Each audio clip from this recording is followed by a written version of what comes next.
تو at the end of the day اللہ تعالیٰ نے اس کو بیلنس کیا ہے، لیکن وہ آپ کی مرضی سے نہیں کیا سر، اپنی مرضی سے کیا ہے. اس کی مرضی کسی کی ماں بچپن میں چھین لے، کسی کا باپ بچپن میں چھین لے، دونوں ہی چھین لے. اب اس پہ کوئی وہ کرسچنز کہتے ہیں نا جی مسلمانوں کا خدا بڑا سخت ہے. جی ہمیں فخر ہے کہ قرآن کا خدا طارق جمیل صاحب والی گفتگو نہیں فرماتا، غامدی صاحب والی گفتگو نہیں فرماتا، وہ گفتگو کرتا ہے جو ڈاکٹر اسرار صاحب کرتے تھے یا میں کرتا ہوں. یقین نہ آئے تو آپ خود پڑھ کے دیکھ لیں. قرآن کا جو مرکزی ٹاپک ہے وہ ہے ہی انذار، ڈر سنانا. وَأُوحِيَ إِلَيَّ هَذَا الْقُرْآنُ لِأُنذِرَكُم بِهِ وَمَن بَلَغَ. اے نبی قرآن اس لیے نازل کیا ہے تمہاری طرف، تم اس قرآن کے ذریعے ڈر سنا دو انسانیت کو، اور جس تک بھی یہ پہنچ جائے اسی کے ذریعے ڈر سنائے. خوشخبری بھی ہے، لیکن ان کے لیے جو بات مان لیں، جو باغی ہیں ان کے لیے ڈر ہے، اور زیادہ تو باغی ہیں، اور ماننے والے بھی باغی ہیں. ماننے والے بھی صرف اللہ کو مان رہے ہیں، اللہ کی نہیں مان رہے، باقی کو تو آپ چھوڑ دیں. تو یہ ڈر ہے. ہدی للمتقین، ہدایت ہے ان کے لیے جو ڈر جائیں. اس سے مراد یہ داڑھی پگڑی نہیں ہے. متقین کا مطلب وہ کہتے ہیں نہیں وہ نیک بندوں کو صرف قرآن سمجھ آ سکتا ہے. بھئی قرآن میں تو لکھا ہے ہدی للناس وبینات من الہدی والفرقان، تو پوری انسانیت کے لیے ہدایت ہے. اس میں ہدایت کے روشن دلائل ہیں، اور یہ فرقان ہے، حق اور باطل میں تمیز کرنے والی کتاب. اس میں تو ہدی للناس ہے. تو ول آف گاڈ کو تو آپ کو ماننا ہوگا، اس کے بغیر تو نہیں. البتہ اس کے لیے اللہ نے مجھ پہ ایک شرح صدر کیا ہے جو میں نے پبلک کے سامنے رکھا ہے، اور مجھے فخر ہے اس بات کے اوپر. اللہ نے یہ حکمت مجھ پہ کھولی ہے الحمدللہ. وہ میں آپ کے سامنے بھی رکھ دیتا ہوں، آپ بھی اسے انجوائے کریں گے کہ میں اللہ سے کیوں محبت کروں. میں اللہ سے اس لیے محبت کروں کہ وہ اپنی خدائی میں اکیلا تھا. هو الحی القیوم، ہر چیز کا مالک، اسے قائم رکھنے والا، ایسی ہستی جسے موت نہیں آنی، ہمیشہ زندہ رہنا ہے. اور سب سے بڑھ کر جو وہ خواہش کرتا ہے کن فیکون، وہ ہو جاتی ہے. یہ اللہ کی وہ کوالٹیز ہیں جو اس کے ساتھ خاص ہیں. اللہ کی 3 بڑی بڑی کوالٹیز ہیں، ان میں سے ایک تو بہرحال وہ اسی کی ہے. وہ کوالٹی یہ ہے کہ وہ ہمیشہ سے ہے، اس میں اس کے ساتھ کوئی شریک نہیں ہے. اس کوالٹی میں کسی اعتبار سے بھی. لیکن باقی جتنی کوالٹیز ہیں ان میں اللہ تعالیٰ نے اپنے بندوں کو بھی وہ کوالٹیز دی ہیں، اگرچہ وہ اس لیول کی نہیں ہے. مثلا زندگی، اللہ کی زندگی اپنی ہے، موت نہیں آئے گی، ادھاری نہیں ہے. ہماری زندگی ادھاری ہے، اللہ کے عطا کرنے پہ ہے، ذاتی نہیں ہے. موت ہمارا مقدر ہے، لیکن اس کے بعد ایک نئی زندگی ملے گی. تو یہ جو 3 کوالٹیز ہیں نا، ان میں سے ایک تو آپ بھول جائیں، کسی کو ملنے سے رہی، ہمیشہ سے ہونا وہ صرف کریٹر کی ہے. دوسری کوالٹی ہمیشہ کی زندگی اور موت نہ آنا، یہ کوالٹی صرف اللہ کی ہے. البتہ اللہ تعالیٰ محض اپنے رحم اور فضل سے انبیاء کی پیروی کرنے کے سبب، کتابوں کی پیروی کرنے کے سبب اپنے نیک بندوں کو یہ کوالٹی جنت میں دے دے گا. دے گا کہ نہیں؟ انشاءاللہ دے گا. بخاری مسلم میں آیا کہ موت کو مینڈے کی شکل میں لا کے میدان محشر میں قتل کیا جائے گا، ذبح کیا جائے گا. جنتیوں کے لیے خوشخبری ہوگی کہ اب انہیں موت نہیں آئے گی، اور جہنمیوں کے لیے ایک ہمیشہ کا غم ہوگا کہ انہیں بھی موت نہیں آئے گی. اچھا، اب زندگی جہنمیوں کی بھی ہے، لیکن لعنت ایسی زندگی کے اوپر، ایسی زندگی تو نہ ہو. تو یہ وہ کوالٹی دوسری اللہ تعالیٰ اپنے ساتھ اپنے بندوں کو بھی شیئر کرے گا. خالق اور مخلوق کا فرق رہے گا، عطائی اور ذاتی کا فرق رہے گا، لیکن بہرحال یہ اس کی خوبی تھی جو اس نے اپنے بندوں کے ساتھ شیئر کی ہے. تو ایسے رب سے محبت نہ کی جائے. محبت کا جذبہ تو پیدا ہوتا ہے کہ چند سالوں کی زندگی دے کر انفینٹ لائف آپ اللہ سے حاصل کر لیں. اور تیسری کوالٹی کن فیکون، جو آپ خواہش کریں وہ ہو جائے. یہ کوالٹی بھی آپ کو جنت میں مل جائے گی، کیونکہ قرآن میں جگہ جگہ ہے کہ جنت میں ہر وہ چیز ہے جو تم چاہو گے، تمہارے چاہنے سے وہ چیز ہو جائے گی. تو اللہ بھی تو یہی کہتا ہے کہ جب میں کسی چیز کا ارادہ فرماتا ہوں، کہتا ہوں کن فیکون، وہ ہو جاتی ہے. جنتی بھی جنت میں پہنچ کر جو خواہش کریں گے وہ ان کے سامنے ہو جائے گی. تو یہ تین اللہ کی بڑی کوالٹیز، ان میں سے دو کسی درجے میں خالق اور مخلوق کے فرق کے ساتھ، عطائی اور ذاتی کے فرق کے ساتھ انسان کو بھی ملنے والی ہے. تو ذرا انسان دیکھے کہ تیری تو اوقات ہی نہیں تھی، تو خود اپنے آپ کو پیدا کرنے والا بھی نہیں تھا. ایک اکیلے اللہ نے تجھے پیدا کیا. اس چیز کے غم کو چھوڑ کہ تیری مرضی کے بغیر پیدا کیا. اس سے آگے چل، چند سالوں کی زندگی کے بعد انفینٹ لائف وہ تجھے دینے والا ہے. جو صحیح مسلم میں حدیث ہے کہ دنیا اور آخرت کی مثال اس طرح ہے جس طرح کوئی شخص انگلی ڈبوئے سمندر میں، اس کے ساتھ جو پانی لگتا ہے وہ دنیا کی زندگی، اور سمندر انفینٹ آخرت کی زندگی ہے. تو یہ انفینٹ لائف ملنے والی ہے نا. اس کے اوپر غور کریں تو پھر اللہ کے لیے آپ کے دل میں محبت کا جذبہ پیدا ہوگا کہ میں اس اللہ سے کیوں نہ محبت کروں جو اکیلا تھا. اس نے اپنی خدائی میں مجھے یوں شریک کیا کہ خالق اور مخلوق کا تو فرق ہے، ذاتی اور عطائی کا فرق تو ہے، لیکن اپنی دو کوالٹیز کون سی؟ ہمیشہ کی زندگی اور جو ارادہ آپ کریں وہ ہو جائے، یہ اس نے آپ کو دے دی. سرکار یہ آپ تصور رکھیں تو آپ کے دل میں اللہ کے لیے وہ محبت کے جذبات آئیں گے کہ آپ کا وہ سارا غم کافور ہو جائے گا کہ مجھے اس نے میری مرضی کے بغیر کیوں پیدا کیا. ویسے آج بھی اگر کسی کو آفر کی جائے کہ ہاں بھائی یہ تھوڑی سی زندگی دو، ہمیشہ کی زندگی، تو ہر انسان تیار ہو جائے گا. میں کہتا ہوں دنیا میں بھی اگر یہ آفر دی جائے کہ جو شخص لاہور سے لے کر جہلم تک ریل کار کا سفر 2.25 گھنٹے کا کھڑے ہو کر کر لے، جہلم پہنچتے ہی گورنمنٹ آف پاکستان پوری زندگی کا اس کا خرچہ اٹھائے گی، اس کے بچوں کا، اس کی رہائش کا، اس کے بچوں کی تعلیم کا، صحت کا. صرف ایک تھوڑی سی تکلیف کاٹ لے کہ کھڑا ہو کر سفر کر لیں، تو پاکستانی قوم تو کہے گی ہم چھت پہ بھی سفر کر لیں گے. 3 گھنٹے کے بعد ہمیشہ کا سکون. تو سر یہ تو شاہی کوئی نہیں. دنیا اور آخرت کو اگر آپ کمپیئر کریں، یہ تو کوئی کمپیریزن. صرف آخرت کا دن قرآن میں ہے 50,000 سال کا دن ہے. 50,000 سال. اس کے مقابلے میں دنیا کی ہماری 60 سال 100 سال کی زندگی چند منٹ کی زندگی بنتی ہے. جنت کو تو آپ چھوڑ دیں. ان 50,000 سالوں کا امن بھی کسی کو نصیب ہو جائے جو بخاری مسلم میں آئے، لوگوں کو اللہ کے عرش کا سایہ نصیب ہوگا.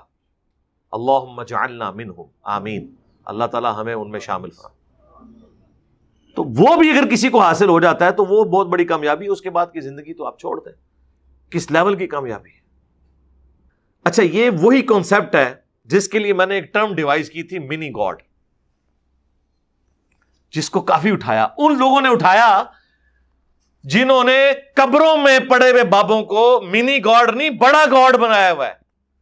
یار جب آپ کو کہیں کہ عبد القادر جیلانی نے روح کھو لی تو وہ تو خدا سے بڑا خدا بنا لیا نا. قادر دیا میں گلاں سناواں اپنے بابے دیاں تے تواں پٹھا کر کر ماراں. میں تو اللہ دی قسمیں ڈردا جڑیاں گلاں بابے غوث پاک نے فرمائیاں. آپ دا ایک مرید ہو گیا فوت. ہن سنو، فرماتے ایک بندہ فوت ہو گیا تو اس کی قبر میں جب فرشتے اس کو عذاب دینے لگے نا گر سے، تو بابا اور ہی چلے گئے قبر. ہن مرزا جیلمی بولے گا اٹھے غوث پاک کہاں سے چلے گئے؟ کتے دے دماغ میں پاؤنک تو سوا ککھ نہیں آؤں کتے دے دماغ میں پاؤنک تو سوا ککھ نہیں آؤں کہ کیسے یہ قبر سے نکلے گئے بابے اور ہی فرماندے ہیں بھائی وہ مرید تھا میرا غوث پاک، تو میں نے اپنے رب سے کہا پروردگارہ نسبت میری ہے انہوں چھڑ دے، تو اللہ پاک نے فرمایا ایک گل بڑی لمبی ہے میں وچوں حذف کر رہا ہوں۔ اللہ پاک نے ارشاد فرمایا فرشتیوں ہٹ جاؤ پیچھے، عبدالقادر وچ پہ گئے۔ اللہ اکبر۔ کیونکہ وہ اسرائیل کس کی مرضی سے آتا ہے؟ اللہ کی مرضی سے۔ تو جن لوگوں نے قبروں والوں کو مدد کے لیے پکارا، مرے ہوئے لوگ،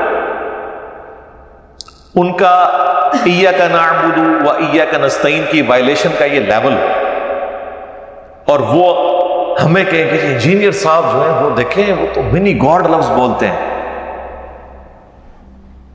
تو انجینئر صاحب نے خالی یہ جملہ بولا تھا، یہ پوری تمہید میں نے بیان کی تھی، اس پہ پھر میں نے ایک ٹرم ڈیوائز کی تھی، اور میں نے اس کے لیے لفظ بولا تھا خالق اور مخلوق کے فرق کے ساتھ۔ قرآن میں بھی موجود ہے سورہ الزمر میں کہ اگر اللہ نے اپنا بیٹا کسی کو چننا ہوتا نا، مخلوق میں سے جسے چاہتا چن لیتا،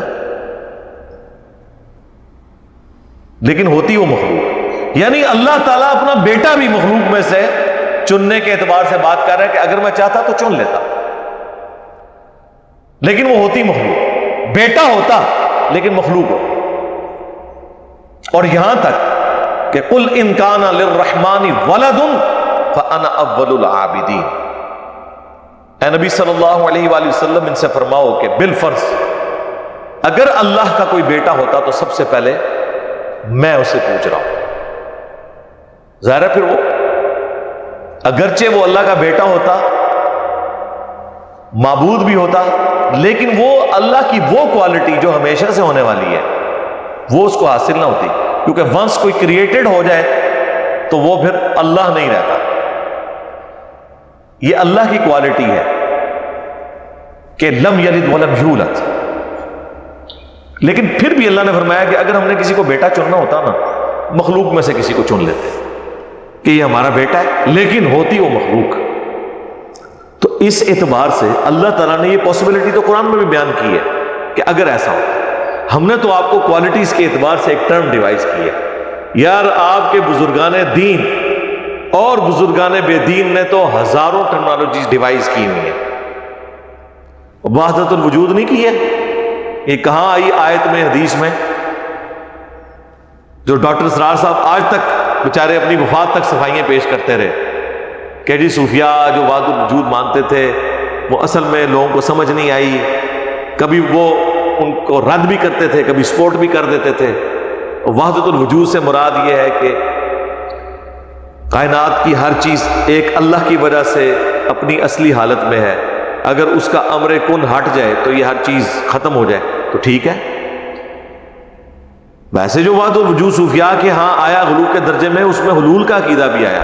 ایون کشف المحجوب میں علی بن عثمان حجویری نے حلولیہ کو گمراہ فرقہ لکھا، لیکن بہرحال موجود تھے صوفیاء کے اندر۔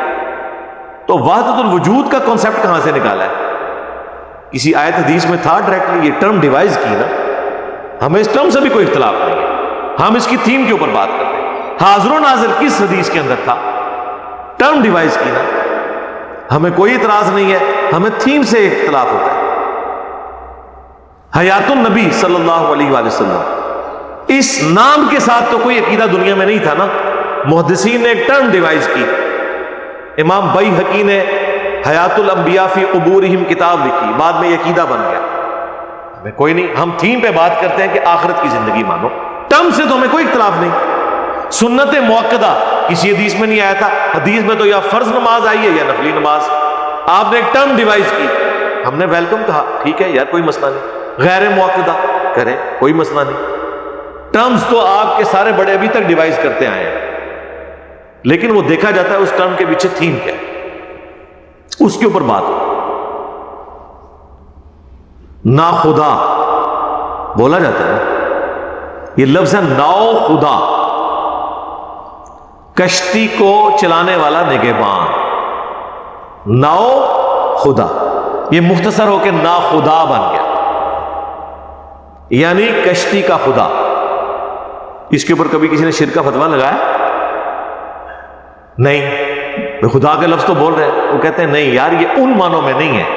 جی یہ انہی معنوں میں ہے جس طرح ہم منی گاڈ بولتے ہیں. وہ کشتی کا منی گاڈ ہوتا ہے چلانے والا.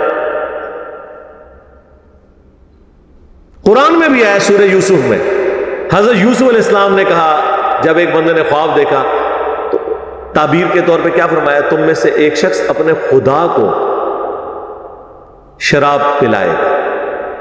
اپنے رب کو، رب کا لفظ ہے وہاں پہ. وہ کہتے ہیں نہیں وہ رب کا لفظ تو ہے لیکن یہاں رب کا لفظ جو ہے وہ آقا کے معنوں. کیوں بھائی؟ پہلے صفحے پہ بتایا ہے تم نے ہمیں کہ رب العالمین ہے اللہ، تو اب یہاں پہ رب کا معنی کیوں چینج ہو گیا؟ وہ کہتے ہیں نہیں رب پالنے والے کو کہتے ہیں، اللہ تو بڑا پالنے والا ہے نا.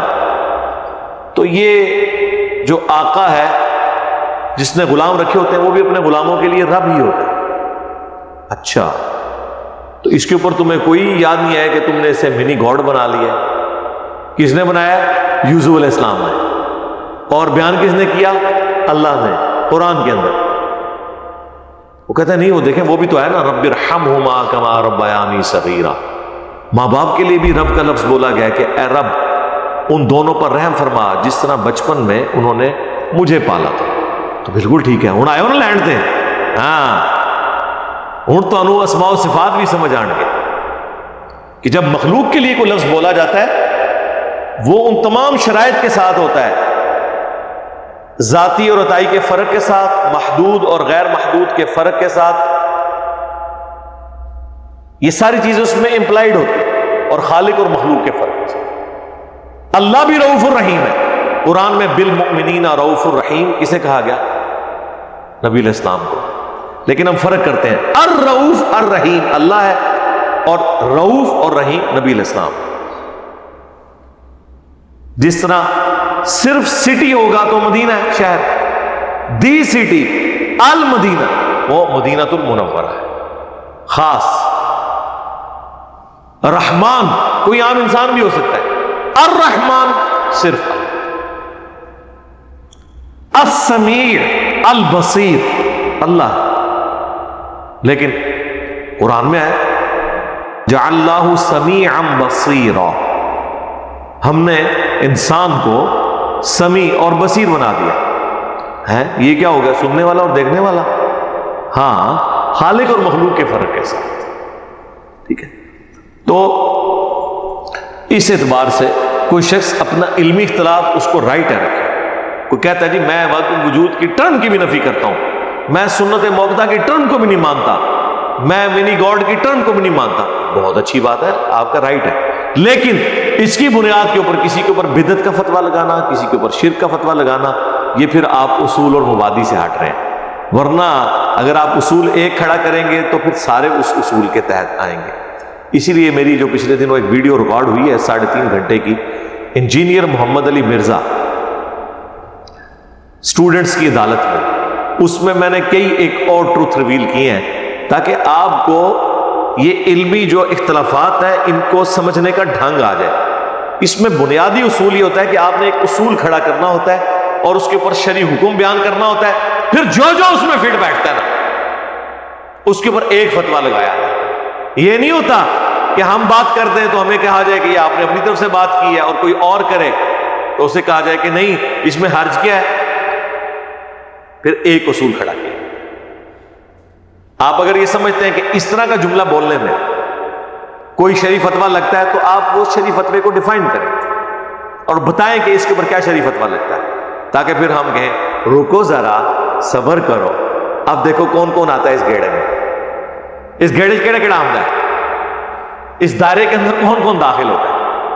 وہ اصول کھڑا کرنا ضروری ہوتا ہے. ادروائز پھر وہ آپ اپنی مرضی کی جب بات ہوگی تو یہ اصول کھڑا کریں گے، جب اپنے خلاف بات آئے گی تو فوراً اصول کو بدل لیں. تو اس لیے اصول کھڑا کیا جاتا ہے، اس کے بعد اس کا شرعی حکم بیان کیا جاتا ہے. اور اس چیز کو آپ دیکھیں ایون فقہ حنفی کی بنیادی کتابوں میں لکھا ہے کہ اگر کوئی مسلمان کوئی جملہ بولے اور اس کے جملے میں 99 مطلب کفر کے نکلتے ہوں اور ایک اسلام کا، اور وہ بولنے والا مسلمان ہو، تو مفتی پر واجب ہے کہ جو ایک مطلب نکل رہا ہے نا اس کے مطابق فتویٰ دے، 99 کفر کے مطلب چھوڑ دے، کیونکہ مسلمان سے یہ ایکسپیکٹ نہیں کیا جا سکتا۔ صلو علی محمد وآل محمد، اللہم صلی علی محمد وعلی آل محمد واصحاب محمد اجمعین الی یوم الدین۔